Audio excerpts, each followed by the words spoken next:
Olá, esse é o Negócios e Soluções, uma parceria da TV Cultura com o Sebrae São Paulo para ajudar você a trilhar no caminho do empreendedorismo. Hoje nós vamos falar de diversificação de produtos. Esse assunto interessa a você que tem um produto, está indo bem, mas quer ampliar os negócios, aumentar o faturamento ou mesmo aproveitar um equipamento que está sendo pouco utilizado. Diversificar é uma decisão importante, mas como tudo na vida, exige planejamento. Mesmo quando eu vou explicar uma matéria, quer dar uma aula diferente, eu preciso planejar isso antes de entrar na sala de aula, senão os alunos me engolem. Acontece isso na sala de aula, na vida e também no mercado. E hoje a gente vai tratar desse assunto para você saber se está na hora de diversificar e como fazer isso de uma forma segura e eficaz. Hoje estão aqui conosco no estúdio os consultores do Sebrae São Paulo, Gustavo Carré e Reinaldo Messias. E o assunto de hoje, você sabe, né? Diversificação de produtos. Inclusive, Gustavo, já começo perguntando para você. Eu acho que todo mundo já reparou isso daí. Antigamente a gente ia na banca dos jornais, só tinha o jornal e a revista e o velho italiano, "Ei, me leva as notícias", né? Hoje a gente vai em qualquer banca do jornal, tem sal de fruta, tem bola de futebol, tem chuteira, tem sandália. Quer dizer, o jornaleiro descobriu uma forma de ganhar mais diversificando. Como é que é essa história aí? Exatamente, ele aproveita o hábito da pessoa frequentar ali e vai expandindo à medida que ele percebe que o cliente dele pede um produto, pede outro, pede um serviço, ele vai complementando aquele mix inicial de jornais e revistas com outros, às vezes um café, um sorvete. São oportunidades de negócio para atender o mesmo tipo de público-alvo que ele já vinha atendendo. Reinaldo, isso é uma característica de pouco tempo para cá, que ao menos a gente acompanha no caso jornaleiro, né? Antigamente era meio fixo, meio... É importante para a empresa hoje diversificar o produto? Claro, Papel. Veja, acho que o fato mais marcante, além da banca de jornal e que se tornou evidente, é o posto de gasolina. Lá naquela lojinha de conveniência, aquele momento que eu estou lá sem fazer nada, esperando o frentista encher meu tanque, eu, de repente, estou lá consumindo um café, consumindo uma bala, né? Produtos que aparentemente não tinham nenhum link direto, não é, Gustavo? Mas que se Nada a ver com gasolina. Com né? gasolina, Verdade. mas que consegue mostrar uma facilidade ao cliente e aproveitar para fazer um negócio melhor no posto. Olha, interessante, eu não deixo de abastecer o carro sem tomar água de coco, pegar água de coco geladinha lá da geladeira. Fizemos uma reportagem, nosso pessoal, lá em Araçatuba, no interior de São Paulo, onde uma empresa, observando o cliente, fez o quê? Deu uma modificada, e nessa modificada aumentou bastante o seu faturamento. Acompanhe conosco. A diversificação de produtos mudou a rotina desta fábrica. Tudo começou quando o dono percebeu que alguns clientes estavam comprando e adaptando uma determinada máquina que é normalmente usada na construção civil nas usinas de cana-de-açúcar da região. Eu fui até a destilaria e percebi que eles precisavam realmente da betoneira pequena, mas que eles faziam adaptações. Então eu trouxe esse problema que eles tinham para nós e levamos soluções. A partir daí, a fábrica começou a produzir um novo produto, feito especialmente para estes clientes. O equipamento já é responsável por quase 40% do faturamento da empresa e a previsão é de que este número aumente. Tem que procurar novos horizontes, procurar novos mercados, novos produtos. Todos têm capacidade, pequeno, médio ou grande empresário, todos.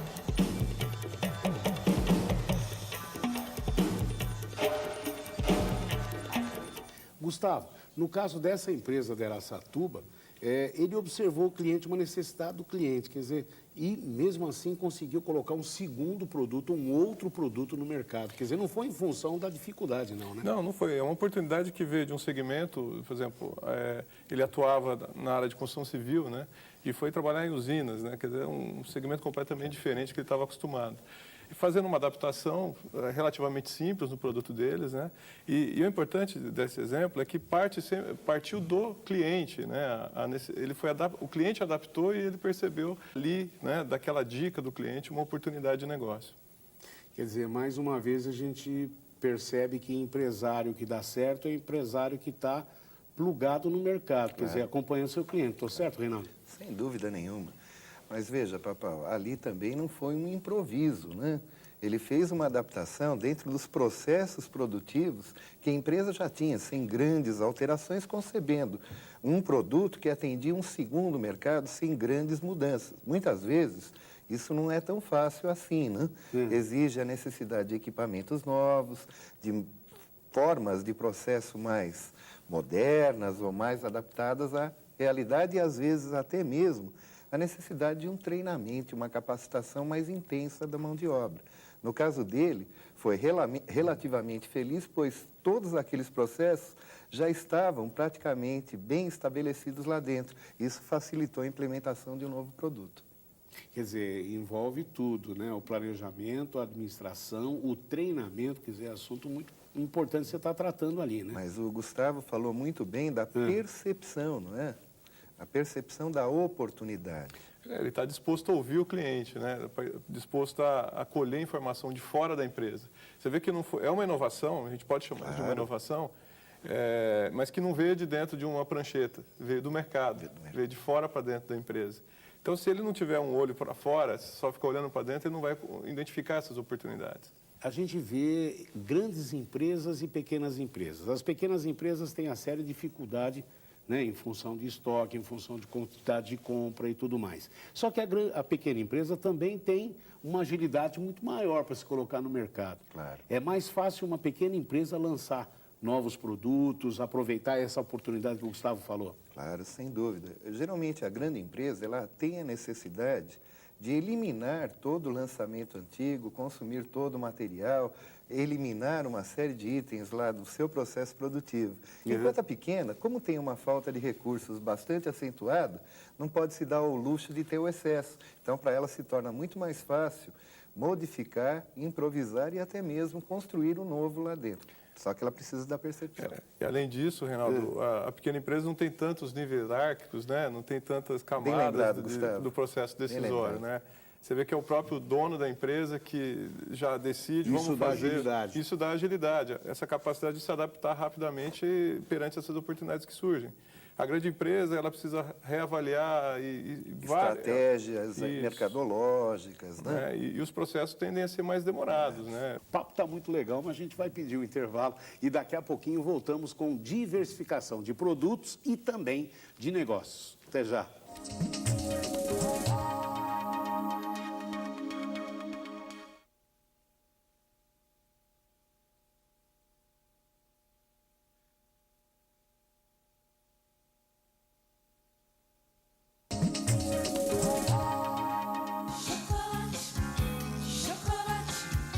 Pequena empresa de chocolates começou produzindo ovos de Páscoa. Quando passou também a fabricar trufas, percebeu que a diversificação pode ser o grande diferencial de um negócio e ajudar a trazer mais lucro. E aí eu descobri que eu tinha que atacar com outras opções, porque muitas pessoas pediam outras coisas, porque não que enjoava das trufas, mas queria novidades mesmo para comer ali na hora. Então eu comecei a pensar no que eu podia pegar, o que tinha disponível no mercado, o que as outras empresas de chocolate estavam oferecendo que eu também podia fazer e não só focar nas trufas. E foi a partir daí que eu comecei a ter ideias de onde eu podia focar com esse chocolate, né? Não ficar naquela mesmice, onde eu poderia diversificar. Depois de pesquisar muito, a Cíntia resolveu apostar na fabricação de chocolates feitos sem glúten e sem lactose, pouco encontrados no mercado. O investimento assim, não foi muito grande, porque nós já tínhamos todo o material que nós precisávamos para trabalhar com o chocolate. O investimento maior, eu acho, assim, foi intelectual, o tempo gasto de você ter que aprender uma nova cultura, né, uma filosofia de vida diferente, estudar sobre até doenças de outras pessoas e pode-se dizer agora, de repente, o investimento de ter que preparar um local, um espaço físico para isso, para fazer essa produção desse chocolate específico para pessoas intolerantes à lactose e ao glúten, né? Eu acredito que deu um incremento talvez de até 60%. Neste salão de beleza, a ideia foi diversificar o negócio e montar uma loja de roupas no mesmo local. Nós fizemos uma parceria, nós terceirizamos, na verdade, a boutique, logo no começo. Mas como não deu certo, por quê? Porque você precisa trabalhar, você precisa conhecer o perfil da sua cliente. Você terceiriza, a pessoa talvez não conheça, não consegue chegar até essa cliente. Hoje o salão e a boutique são administradas pelos mesmos donos, mas funcionam como duas empresas separadas. Um programa de computador permite que a cliente pague junto os serviços do salão e as compras na loja. Mas o valor de cada gasto é separado por empresas. Planejamento. Aliás, nada se faz sem planejamento, né? Tudo que você cresce sem planejar, a tendência é você retroagir, é você voltar, é você fechar mesmo, né? O que acontece, fala assim, nós estamos brincando há pouco, eu sou um salão ilhado por salões a todas as voltas, né? Eu sou uma ilha cercada de salões. O que faz a diferença é justamente isso, você ter o diferencial que hoje, no momento, está sendo a loja, o atendimento, essa pesquisa constante em termos de moda, em termos de produto, em tudo. Você tem que pesquisar, planejar e investir com calma e esperar o retorno. E o retorno tem sido maravilhoso. Os dois negócios se alimentam, já que muitas clientes que vêm se arrumar acabam levando também uma roupa ou acessório. E às vezes, aquelas que entram para comprar na boutique começam a utilizar os serviços do salão. É um casamento, deu certo, não tem como. E não vai haver uma separação, digamos assim. Então você viu o Negócio Soluções trazendo soluções. Gustavo, duas situações aí. A indústria do chocolate que começou a produzir para um público diferente, porque não queria lactose, não foi? E o salão de beleza que, para buscar um diferencial, ele está ilhado, ele está cercado, começou a oferecer novos produtos. Diversificações iguais aí ou não? Não, são situações bem distintas, né? No primeiro caso, a fábrica de chocolate ela manteve o negócio dela, manteve o mesmo foco inicial, né? Uhum. Ele só estendeu a linha de produtos atendendo necessidades especiais de alguns públicos que até então ela não atingia. Mas ela manteve a atividade dela de industrializar chocolates. No segundo caso, ele era uma prestação de serviço, né? Uma prestadora de serviço de um salão de beleza. E ele invadiu, com muito sucesso, né, uma área que é o comércio de roupas, né, de confecções, que é uma atividade que tem toda uma dinâmica própria, diferente do salão. Né? As pessoas compram roupas, escolhem aonde comprar por mecanismos diferentes do que num salão. Então, nesse caso, é mais arriscado, mas ele conseguiu, de certa forma, uma sinergia entre os clientes que já frequentavam o salão passarem a comprar da loja dele. A lógica do negócio dele, beleza, continuou a ser mantida tanto com a beleza física quanto com a elegância. Então, foi o casamento perfeito que o empresário cita, né? Já na linha de chocolates, continua ainda a ter o problema da sazonalidade, porque não é toda hora que eu estou disposto a comer chocolate, mas ela escapou bem, né? O que pode ser uma grande sacada, o cara fala assim, eu vou começar a oferecer um outro produto, vou ganhar muito dinheiro, é o meu grande sonho. De repente pode virar um pesadelo, quer dizer, se não tomar determinados cuidados. É verdade. Quando você pensa em colocar um produto novo, que seja um novo produto na linha de comercialização, você tem que avaliar, primeiro, que você vai ter que empatar um capital, né, imobilizar um capital de giro ali, né, nos estoques desse produto. Depois, você tem um espaço físico para colocar esse produto dentro da loja. E como a gente está tratando de pequenos negócios, é restrito. Né, geralmente é restrito. Nem sempre tem espaço sobrando. Né? E ele tem que tomar um cuidado importante também de não descaracterizar, não perder o foco. Né? O consumidor, ele, a partir de um certo tempo, ele começa a criar uma identidade com aquele comerciante, com aquele prestador de serviço. Se ele começar a diversificar demais e não manter essa sinergia, como foi o caso do salão, ele pode ficar perdido, sem posicionamento. Né? O que de fato essa pessoa faz? Né? Qual que é o objetivo dele? Né? O que pode ser um tiro no pé, dependendo vamos dizer, da maneira como que ele vai conduzir esse processo de diversificação. Eu diria mais um cuidado que eu recomendaria, né? Que a cabeça do dono passe para a boca e para a mão do colaborador, né? Porque aquilo que ele enxerga como um facilitador do negócio dele, descaracterizado às vezes de uma linha tradicional de comercialização, pode ser uma novidade para o seu vendedor. E para isso eu preciso investir também na forma de capacitar, treinar e orientar essa pessoa a melhor vender. E temos a certeza, né, Gustavo, que com o próprio Negócios e Soluções desta semana, muita gente que tem o salão de cabeleireiro vai se vai querer colocar a loja de roupa, mas nem sempre é tão seguro e tão fácil assim, sem conhecer a clientela. Então, a chance de disseminar uma boa ideia é bastante fácil. A implementação é que se torna, às vezes, um risco. Obrigado, Gustavo. Obrigado, Rinaldo. E para que você não perca o fio da meada, vale a pena anotar. Anote aí o resumo do que foi conversado hoje aqui. Vamos lá. O empresário precisa ficar atento às necessidades do cliente.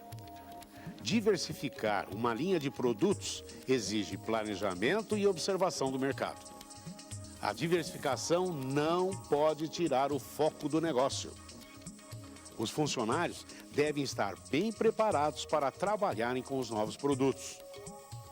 Diversificar sempre exige um novo aprendizado para o empresário. E não esqueça, você pode ver o programa Negócios e Soluções pela internet, no portal do Sebrae São Paulo. O endereço é www.sebraesp.com.br. Lá você também vai encontrar informações sobre os assuntos que a gente conversa aqui. O Negócio Soluções volta depois do intervalo.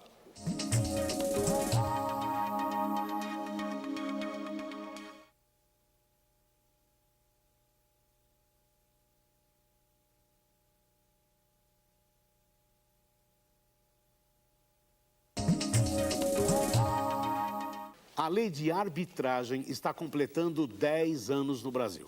O processo de mediação e arbitragem tem ajudado muitos empreendedores a resolverem com mais agilidade suas pendências. E mesmo assim, ainda tem muita gente que não conhece essa alternativa. Vamos ver o que a reportagem descobriu para nós. Vamos lá. A lei de arbitragem foi criada para simplificar negociações entre pessoas físicas e jurídicas. É uma alternativa menos burocrática, mais rápida e barata que o judiciário. Por isso, muito vantajosa para a pequena empresa.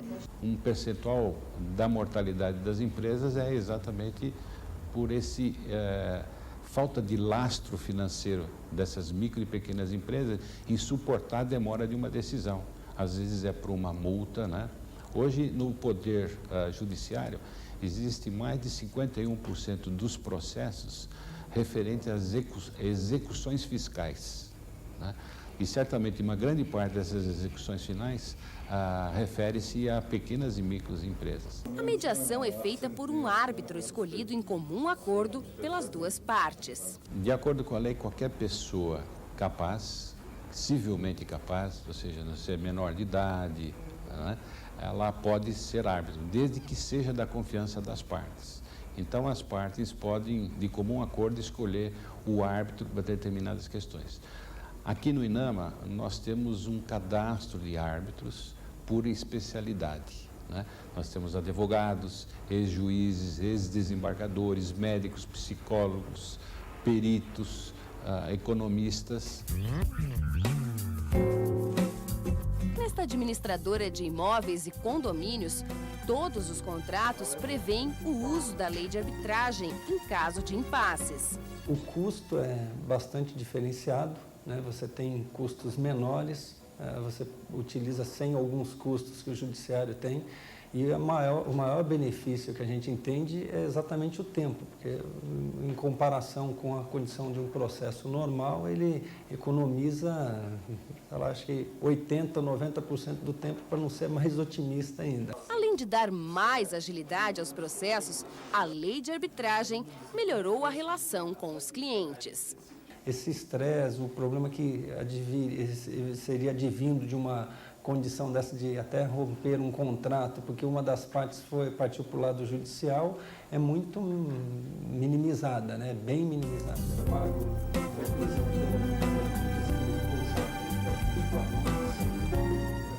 Deu para perceber que uma das vantagens no processo de arbitragem é a agilidade.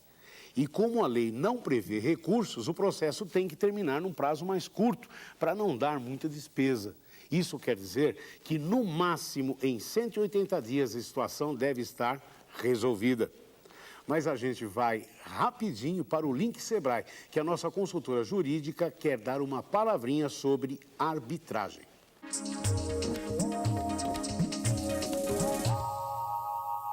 você, empresário, deve ter muita atenção antes de escolher a câmara de arbitragem para a solução do seu conflito ou controvérsia. Primeiramente, você deve pesquisar as várias câmaras que existem em todo o país ou na sua região. Segundo, deve verificar o que? A credibilidade dessa câmara de arbitragem, verificar a sua atuação, verificar a sua tabela de preços, verificar o rol de árbitros e mediadores que ela possui, verificar quais os custos que você vai ter nessa solução de conflito que você está buscando por meio extrajudicial.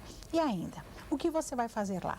Você vai fazer inicialmente um compromisso arbitral, um documento pelo qual as partes estabelecem as regras, como vai ocorrer essa arbitragem, quais os custos que você vai ter, etc. Então, a melhor solução é pesquisar.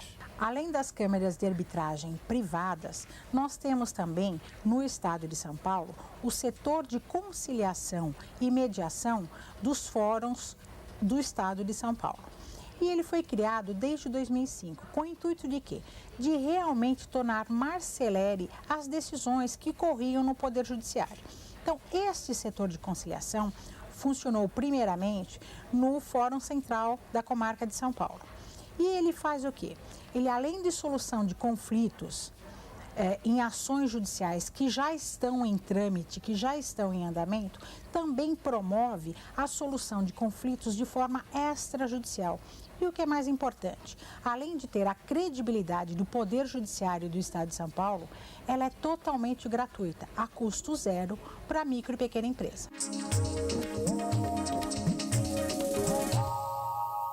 O início foi muito dolorido, nós éramos absolutamente ignorantes no tocante a varejo, não tínhamos a menor noção de nada e perdemos muito dinheiro. Até que no momento onde nós decidimos fechar a empresa, quando fomos a um diretor da companhia, da maior companhia fornecedora de mercado, ele nos impediu que fechássemos a empresa e se propôs a nos orientar e nos ajudar e a nos ensinar.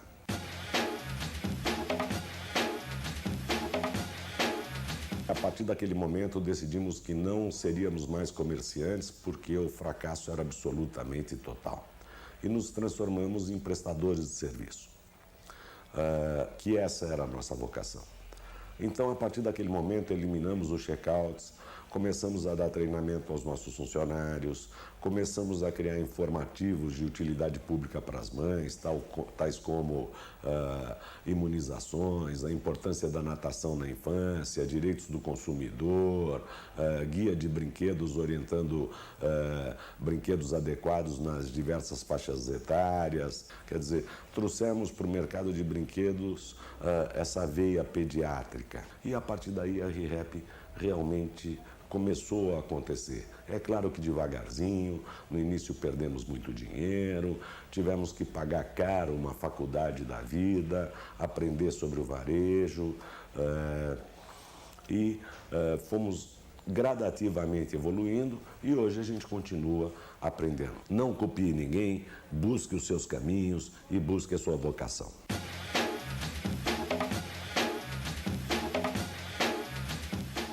A ReHap é resultado da união de um pediatra e de um administrador de empresas, que começaram quase de maneira amadora. Ricardo Sayon, o pediatra, não tinha experiência em negócios, mas conhecia como ninguém seu público-alvo. E esse conhecimento, aliado a um bom trabalho de administração e muita paciência, principalmente para aprender com os erros, transformou a ReHap na líder do varejo especializado em brinquedos no Brasil.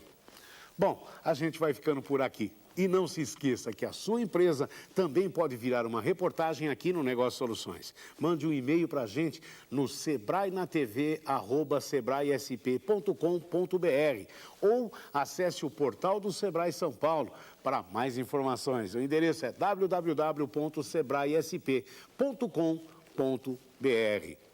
O Negócio Soluções fica por aqui. A gente volta na próxima semana. Até lá!